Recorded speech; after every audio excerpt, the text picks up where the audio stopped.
know, nonstop Vikings talk. It's Purple Daily on Score North and ScoreNorth.com. Purple Daily, presented by Surly Brewing Company. I think there needs to be some time to think about it and kind of figure out what we need to do from here. Because this was a tough loss tonight. We had a good crowd. It was loud.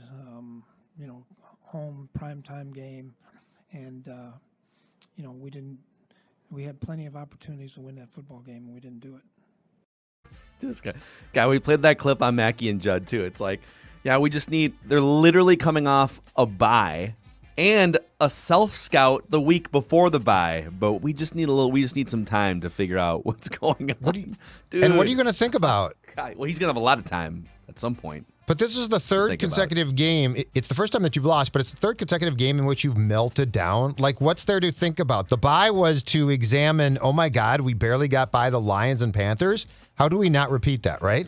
Here are the three quarterbacks. And it's funny because the Vikings defense overall has been really good since the second half of the Seahawks game, if you just take the full 60 minutes. But in the key moments, the crunch time moments where you got to have a stop or you got to prevent a team from driving on you, Jared Goff, Sam Darnold, and Cooper Rush have all shoved it right down your throats in late game situations. Now you came back to win two of those games, and you couldn't last night. But as you can tell, we're still a little bit worked up here off of that debacle on Sunday Night Football last night. Yeah, and if indeed the reports are correct, and it turns out that Danielle Hunter is lost for the remainder of the season, pack a lunch against Lamar Jackson, because DJ Waterman Company aren't exactly going to be able to contain on Lamar Jackson. Maybe you can trade for Stephen Weatherly. I would maybe make a phone call. That'd be a great trade. He had a big sack yesterday, too, for the Broncos. They gave him away because he asked out. And this was before the Danielle Hunter situation, but I believe the opening line in Baltimore is the Vikings, or the Ravens are 5.5-point favorites over the Vikings. And if Danielle's out, I bet that even might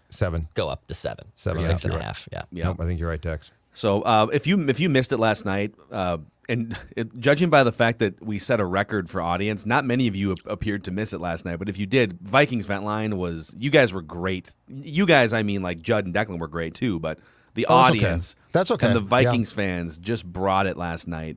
Yeah. We had a few first-time callers. So if you're looking for 2 hours of therapy, check out Vikings Vent Line on the Purple Daily podcast or the Purple Daily YouTube channel here. And click subscribe, click the like button if you're just sick of this crap. This is Purple Daily, daily Vikings entertainment presented by Surly Brewing Company, Phil Mackey, Judd Zulgad, and our executive producer, Declan Goff. If you are watching on a TCL TV that you didn't smash with a bat last night, thank you, because TCL has a new lineup of award-winning TVs delivering the most entertainment with stunning resolution at an affordable cost. Enjoy more of the things you love with TCL.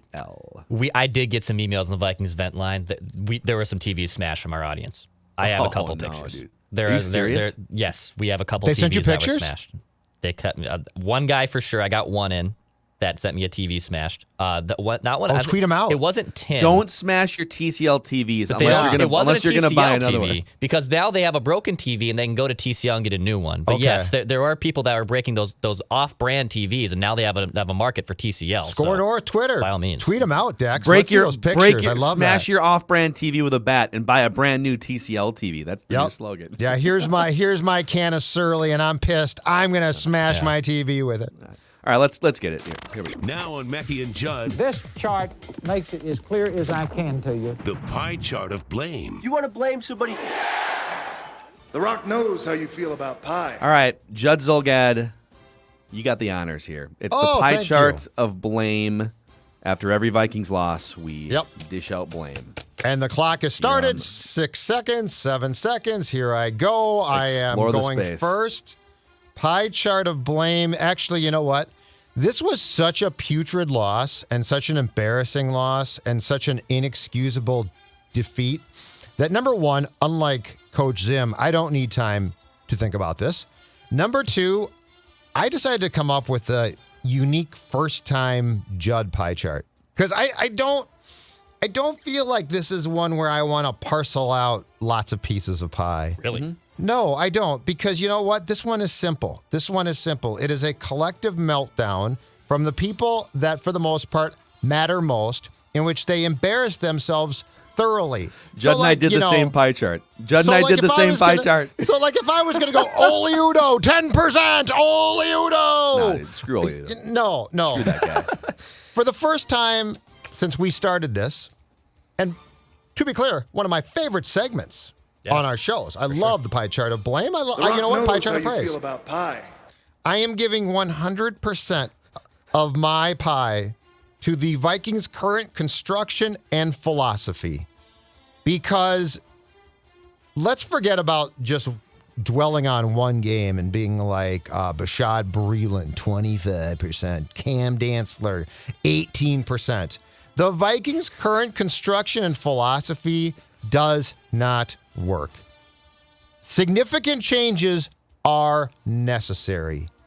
Not only is this team not on track to come close to contending for a Super Bowl title, which is the goal of Purple Daily and is each and every time that we flip the microphones on to start this show, but this team right now doesn't deserve a playoff spot, and it might back into one. I don't know. I also don't care.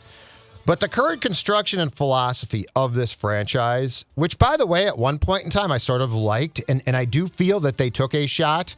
But if you're the Wilfs now, you have to see that time is done. The Vikings' time, to quote Herb Brooks in Miracle, their time is done. It's over. It's over. That's the Vikings. It's over. And you need a new coach. You need a new offensive philosophy.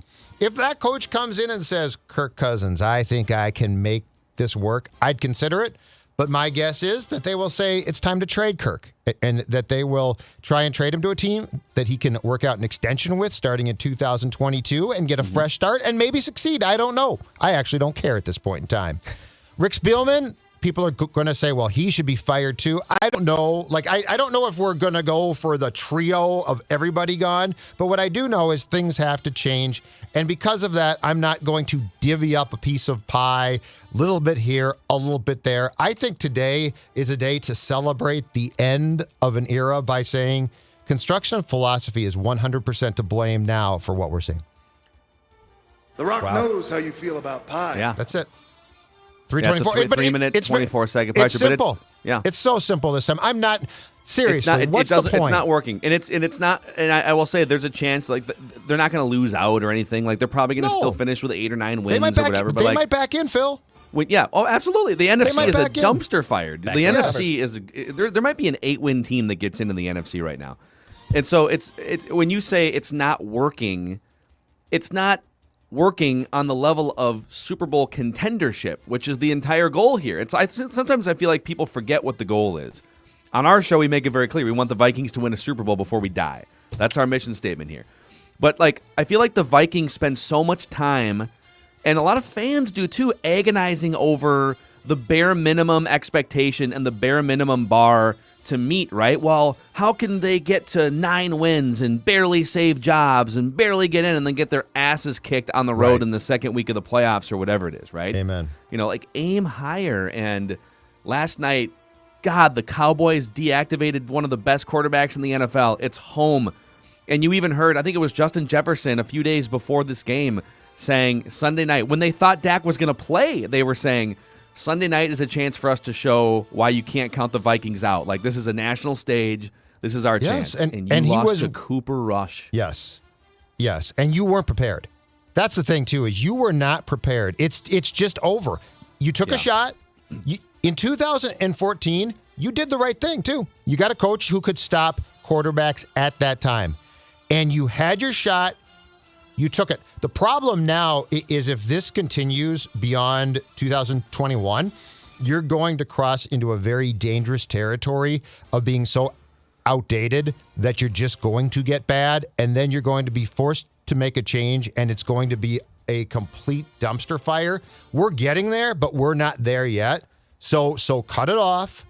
Update your franchise. Update your offense, and move on. It's not a rebuild. Because there's enough really good players on this team where, I'm not saying you're going to jump right in and be a contender if you switch coaches, but, this isn't like a 2-15 rebuild thing. It will be that got players. It will be that if you continue down this path for into 2022. But right now, you're exactly right. And the other thing is, there are guys, i.e. Jefferson, that you flat out need to keep happy. Like, if you take him into his third year and you're pulling these stunts that we saw last night and saying, well, Justin, the offensive line's not good. Guess what he's going to say? Yeah. Improve it then, or I want out. So I have a pie chart that's going to be longer than 3 minutes and 24 seconds. So I'm just going to say right off the bat, I welcome you guys to chime in here so that this isn't just me droning on. But I took a very similar approach to Judd, although I looked at the figureheads here, and I carved out 4 pieces of pie. And I'm not talking about Oli Udoh, and I'm not talking about Bashaud Breeland. Let's start with the quarterback, all right? 25% of my pie chart goes to Kirk Cousins because his number one priority in that game last night, and in most games, to be honest, until like you have to go at the end, is to avoid mistakes rather than to maximize the peak potential of your offense. On third down last night, after the first drive, so they had a great scripted first drive. They score a touchdown. That offense clicked. It was great, right? As it always is for the scripted plays. Yep. The Vikings had 13 throws on third down after that first drive. 0 to the sticks. 0 to the sticks on third down. And you can talk about scheme and offensive line, but buddy, at some point, you gotta take a risk and pull the trigger and make something happen, all right? He refuses to be aggressive, and that's a huge reason why the Vikings are grinding home games against the Lions and a Cooper Rush-led Cowboys team. And then the creme de la creme of Kirk Cousins showing you exactly who he is as a quarterback. And I will say it just like I said on Mackey and Judd. What I'm about to say doesn't take away from the great performances he's had down the stretch in the first 6 games. Like, he gets those on his resume. He gets the game-winning drives. He gets the fourth quarters. He gets the Cardinals game where they missed a 37-yard field goal. Like, he doesn't have to give any of those performances back. But the season doesn't end in Kirktober. The season continues, and you play good teams in primetime, and you play playoff games. You have to do this for like 4 months on a regular basis. We don't just stop the season and say, oh my God, you beat Sam Darnold with a great comeback, game-winning drive, like, right? 30 seconds left in the first half, 1 timeout remaining, and Cousins scrambles to his right, picks up a first down, clock's ticking, and they're like 20, 25 yards away from field goal range at that point. And everyone's looking at Kirk to either call a timeout, stop the clock, or spike the ball, like rush up to the line, spike the ball, and leave yourself a couple of plays to work with to get the 20, 25 yards. Yep. And he's looking to the sideline, and Zimmer's looking at Kirk, and Kirk's looking at Zimmer, and looking up at Kubiak, and they let the clock bleed down through confusion to 5 seconds, and they get nothing. And Dex, if you've got this clip, do we have the Kirk Cousins clip? Yep. Okay, this is what Kirk Cousins said when asked about that cluster bleep sequence at the end of the first half. In that situation, is that your prerogative to call timeout, perhaps, or? I just let Zim handle the timeouts because I never know quite what the coaches want to do with what they're thinking, play ahead or what it may be. So I was just going to let them handle that and then, call the next play if we're not getting it. Dude, this guy is 33 years old. He's the third highest paid player to the cap in the entire NFL. He is the presumed leader of this team. And in a moment of, call it chaos, crisis, whatever you want, clock's ticking down. Right. Instead of just calling a timeout because you're the leader, you're the captain, it's your show, dude. It's a 2-minute drill. Go get it. Or spiking the ball, he lets confusion wash over the entire sequence. And then he essentially deflects blame on Mike Zimmer. And I'll get to Mike Zimmer on this in a second. He does not get off the hook. But, like, you can't just play the, I just work here card. I just work here. Then, dude, then give back $30 million to the rest of the team so that they can find a better center for you. It's infuriating. His record in primetime, people think it's bad luck and it's bad offensive line and it's bad defense and bad coaching, and, like, those things play into it. But that sequence at the end of the first half showed you how bad of a leader he is, showed you how passive-aggressive he is. It showed you how much of a beta he is. Like, how are you not in Mike Zimmer's office 3 years ago saying, hey, dude, it's a lot better process-wise if I just handle running the show in the 2-minute drill. I'll call the timeouts. Does Russell Wilson need permission to call a timeout? I mean, come on, dude. The end of the first half, though. Just call the timeout. And he's basically implying that he thinks that you can take a timeout, like transfer one, and get a fourth one in the second half. Like he said, I don't know what they want to. The clock is ticking down. Nobody is doing a thing. Like no one's leading. Or no use one's a leading. timeout. But I mean, it's such a. That is such an attempt, such a passive-aggressive attempt by him to make sure that he takes a shot at Mike. And that fundamentally is that's a huge part of the problem here. The huge part is that those two, for all we've talked about, since the training camp kerfuffle about vaccinated or not, now they meet and they talk. Clearly nothing's changed. Well, and that brings us to the second slice of pie here. 25% to Mike Zimmer, all right? So his defense needed a stop at the end against Cooper Rush and couldn't get it.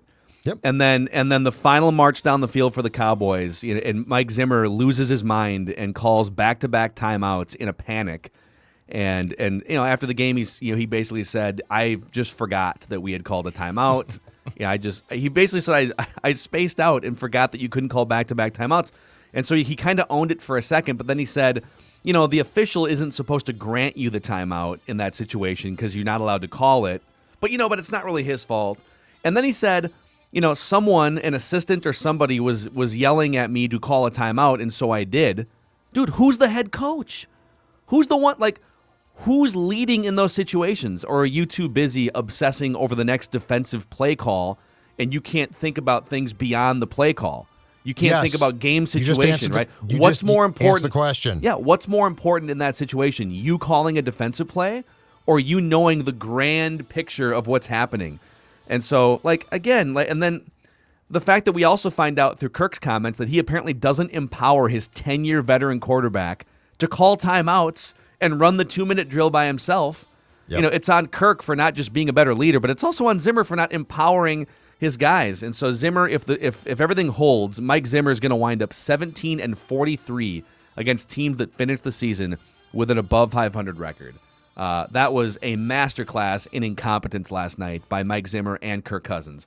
25% to Rick Spielman because, again, the offensive line was atrocious last night, as it's been in a lot of big games over the last 7 or 8 years. He whiffed on Garrett Bradbury. I think they probably whiffed on Oli Udoh, who's an experiment at right guard.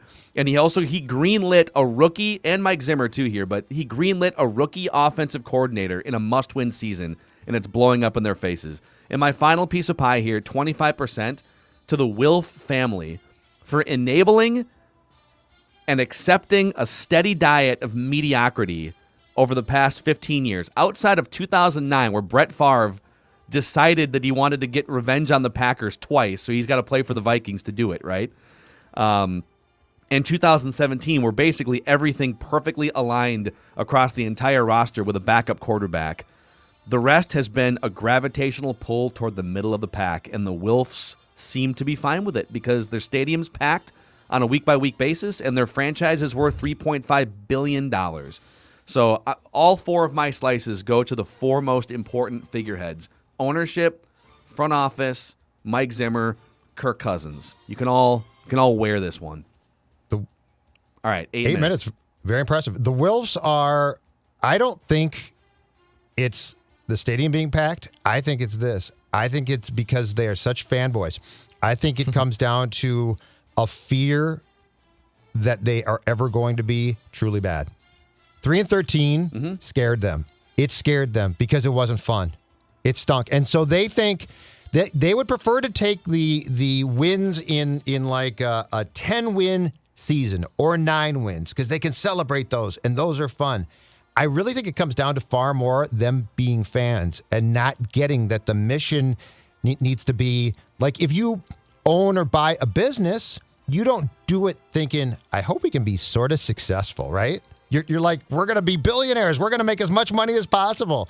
But when it comes to sports, these guys are like, well, yeah, but I mean, if we're like the Giants, we're just consistently good. And then they still keep thinking that they'll do what the Giants did when they won the 2 Super Bowls, which is they might not be great teams, but we'll We'll back into it. We'll win a Super Bowl. They don't understand that the foundation of trying to build a franchise that can win might take some pain too.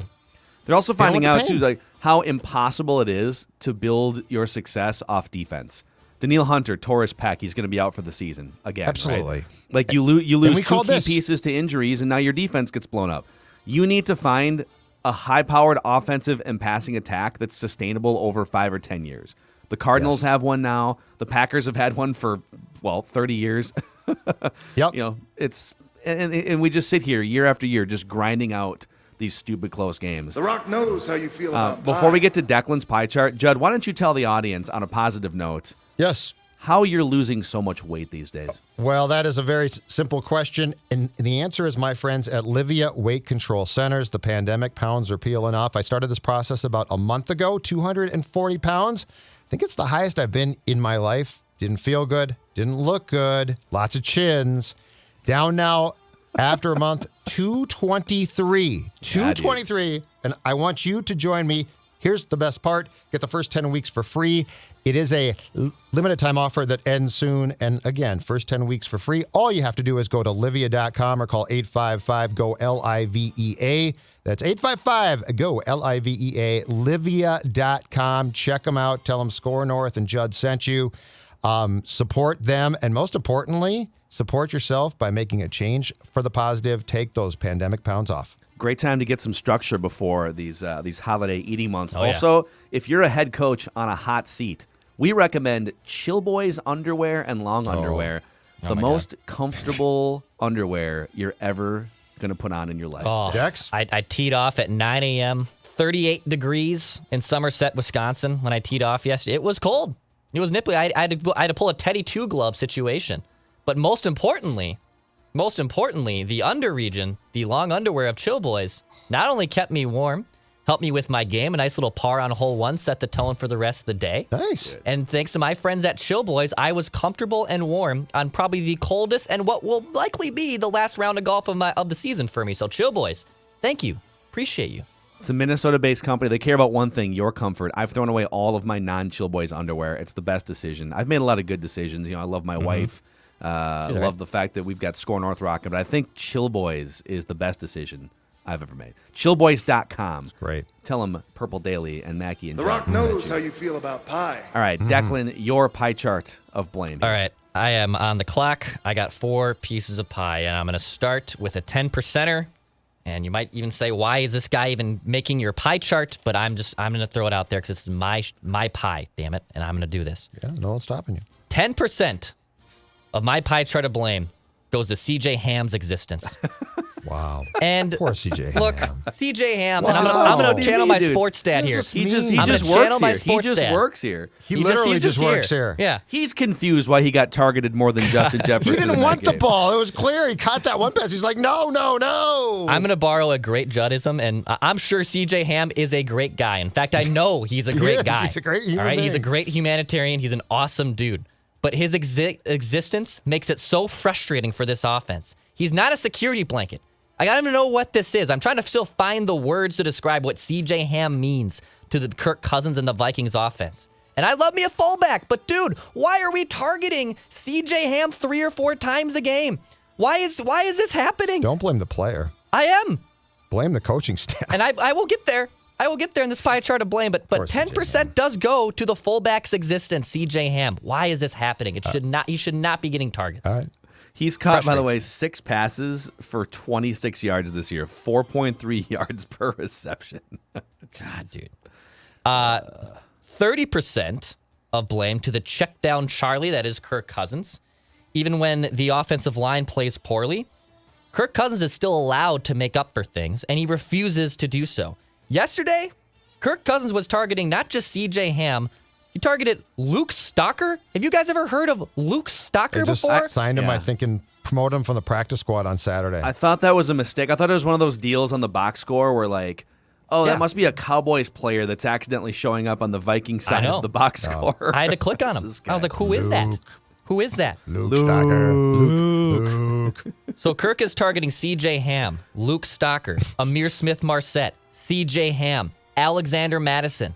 and you can only find 4 targets to Justin Jefferson, the biggest difference maker in this offense? Why?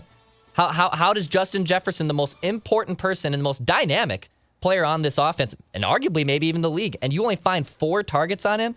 It's not just Trayvon Diggs putting clamps down on him, because Trayvon Diggs is opportunistic. He's not necessarily a shut-down, spread-you, Darrelle Revis kind of cornerback. He's not that person, and Justin Jefferson winds up with 4 targets. So Kirk Cousins, the check-down Charlie, I should say, gets 30% of my blame. Real quick, for context, Amari Cooper was targeted 13 times. CeeDee Lamb was targeted 8 times. And they had Cooper Rush throwing the football to them. A guy who's never started an NFL game in his life. And their passing strategy was, all right, when we pass, we're throwing the ball to our 2 best wide receivers. But Phil, he didn't have the pressure Kirk did, okay? You don't understand. Kirk was under pressure. And yeah, like he definitely was under pressure more, but I mean. Okay. Him and Dan Marino, it's Kirk Cousins and Dan Marino and everybody else. Let me just tell you about in terms of like 5,000-yard performances and all this, 35 touchdowns. Little Peyton too, right? Little Peyton Manning. Tom Brady. Yeah. They're the same guys. When I think Dan Marino and Tom Brady, I then think Kirk Cousins. Klint Kubiak, 20% of my pie chart of blame for being a coward and not knowing what to do when things go off script.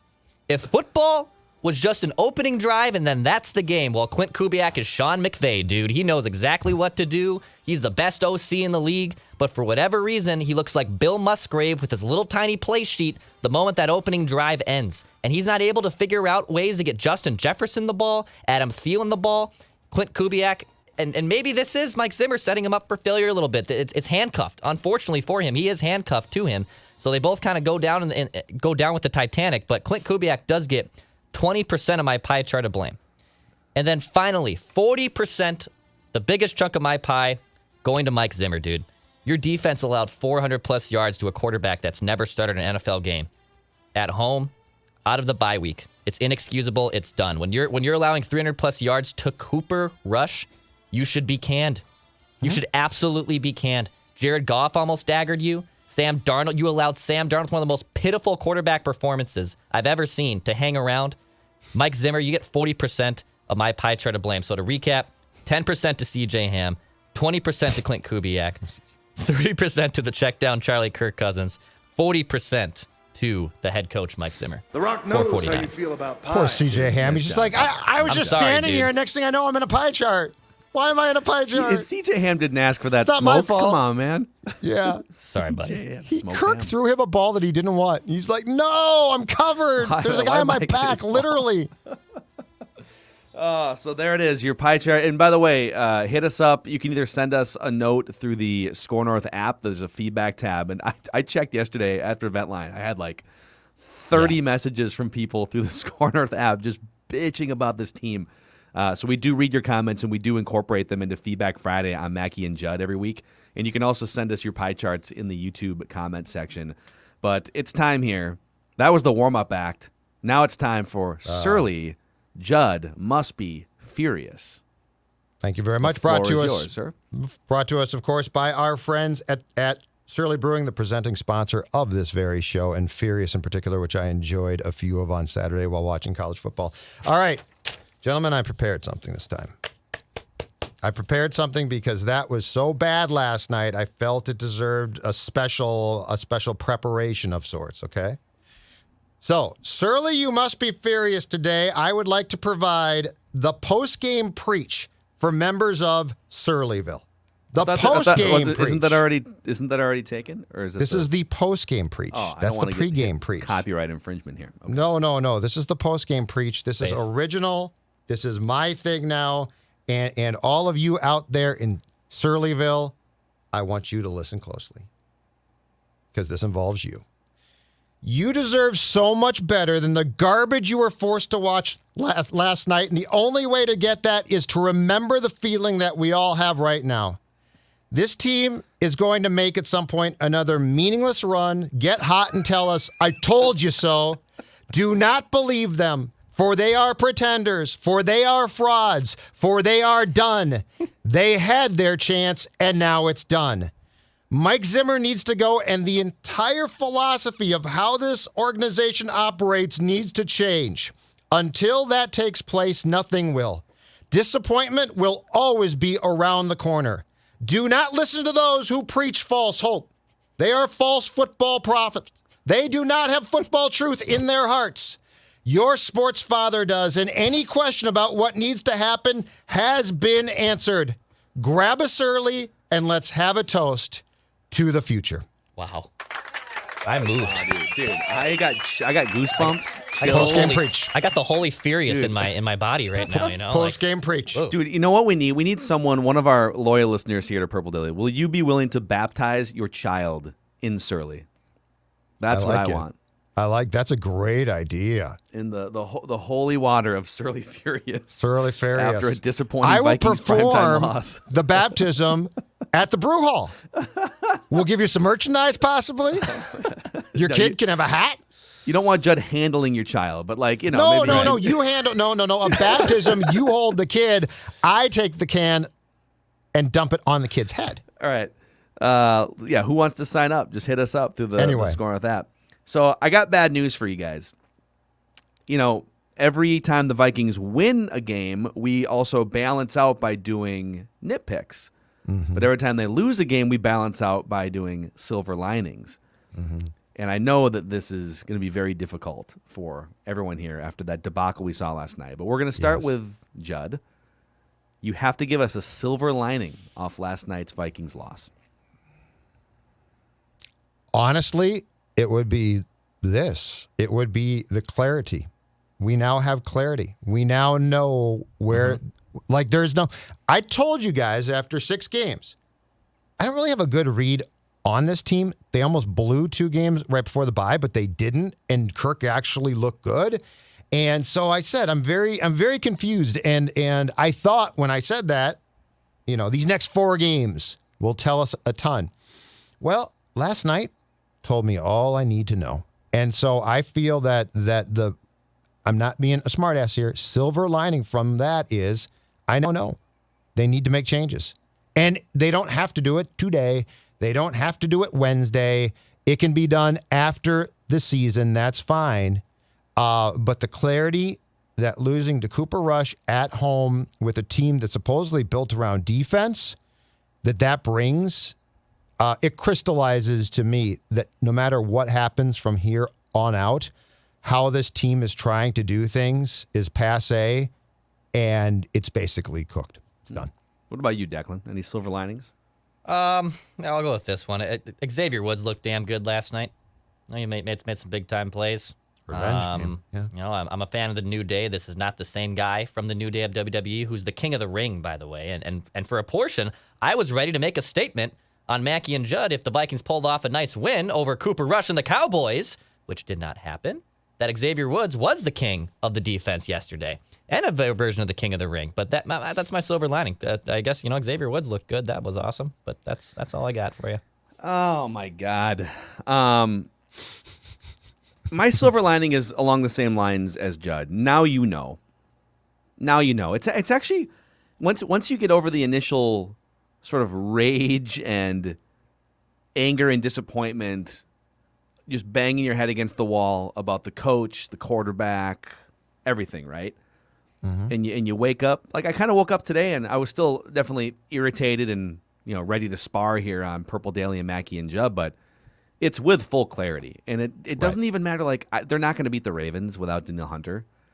But even if they beat the Ravens, it's like, well, that's what this team is. This team kind of yo-yos up and down, but there's no level of consistent high-level play.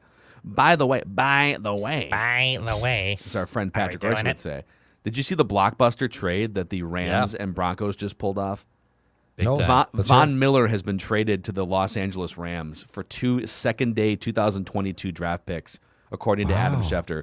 Von Miller is now saying his goodbyes to his friends in the Broncos training facility. So, the Rams are already head and shoulders above the Vikings, but at the same time as the Rams win a game, move further toward potentially a first-round bye, and Matt Stafford and Kirk Cousins, who've been in the same bin for years, sort of tied together in quarterback rankings, right? As Matt Stafford takes another step toward MVP contendership. Yep.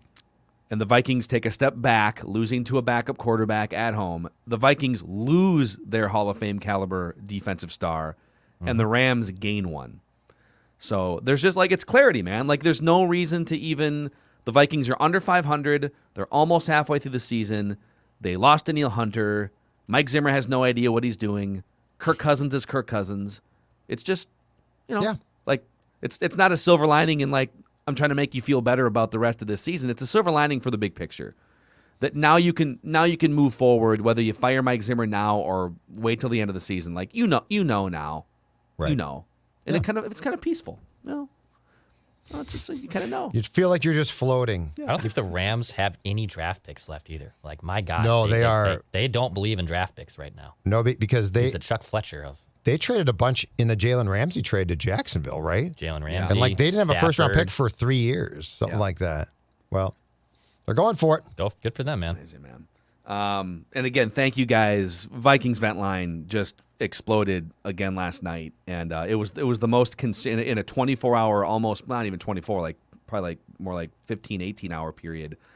It's the most consumed Vikings vent line in the history of the show. So thank you guys. We're here as therapists. We don't even charge you. Just come on in for free. No, you can just come in and talk. Yep. It's okay. Safe space. And we appreciate it, too. Mm-hmm. I'm excited for Alex Boone tomorrow because I think he's going to have some takes, and Declan's going to fire someone's ass on tomorrow's Purple Daily. Maybe multiple people. There's a lot of candidates. That's a slam Locally, dunk. Nationally, there are a lot of candidates. I'm going to have to parse through what is I really want to bring. Is the goal per week for you to just fire one as well? Are you going to have to pick one to fire? I think. I don't know. Because, that's tough this week. You could maybe have an honorable mention. You could have a warm seat, a hot seat. I'd like to know who you want to fire the most, though. I'd love to know, if you could only fire one Mike Zimmer tomorrow, what you're going to do. Mike Zimmer. Well, don't spoil it. Sleep on it and get back to me. There's a ton more at my disposal here. So, yes. Okay. A lot in the cranium. I'm looking forward to that. You're fired. All right. Any final thoughts from you guys? We got plenty more to dissect the rest of this week. There's so much more fallout here, but I guess my final thought is this: when the clock is basically running down to zeros and you have one play left, it's not necessary to throw the ball out of bounds. It's necessary to throw it as deep down the field as your arm can get it. He panics. He freaks out. He played it safe and didn't get a pick because he threw it out of bounds. Dude, didn't Jared Goff do that too in that Lions game? It was a fourth. It wasn't end of the game, but it was a fourth down and he threw the ball away. You just go away. Because I don't want an interception on my record. God.